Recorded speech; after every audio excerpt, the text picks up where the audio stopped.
Lagay, no? Pag maliit, pwede magtagal po. Andito po ako. Ito po, bago kayo uwi, syempre, gusto nyo magkaliwanagan po tayo, maintindihan din po ninyo. Ano po ba yung mga programa na gusto po natin tutukan? Di po ba? Syempre, ano po ba yung magiging sandata ninyo, pagbaba po ninyo sa inyong mga kasamahan, sa inyong mga kababayan po? Siyempre, unang-una sa lahat, ako po, sa totoo lamang, nung bata po ako sa Maynila, sa Onyx, wala po akong pupungang Dagonoy, sarado pa po sa Bedrojas, nandiyan po ako, naabutan po pang punga ng Estrada, kung saan nandun po ako sa tulay at umi-extra sa pelikula nila Donna Tolentino, Rudy Fernandez, kasi madalas nag-shooting po sila sa San Andres kung panahon po na yun. Sabi ko, siguro naman pagka lumaki ako, mawawala na akong kampungan. Kasi nga po, napapagalitan ako ni Mama dahil lagi ako naglalaro doon. Kasi binabalansi ko po yung katawan ko doon habang naglalakad. Naisip ko, sabi ko, siguro uulan din po ang lugar natin. Siguro makikita ko po yung Dagonoy Market na hindi na maputik, yung mamamalegi ka at hindi ka lang madulas.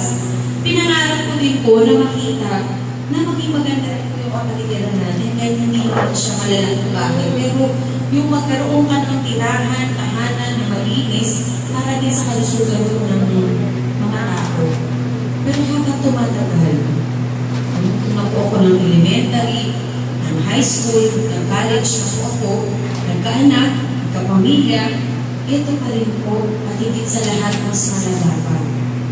Ibig sabihin, pumunta ka sa Dagonoy, sa Palengke, sa Paco, kahit sa lugar po, parang ang dami-dami pong basura. Parang lahat po ng bahay, imbis na kumangat po yung tingin natin sa kanila, parang na-depreciate po lahat.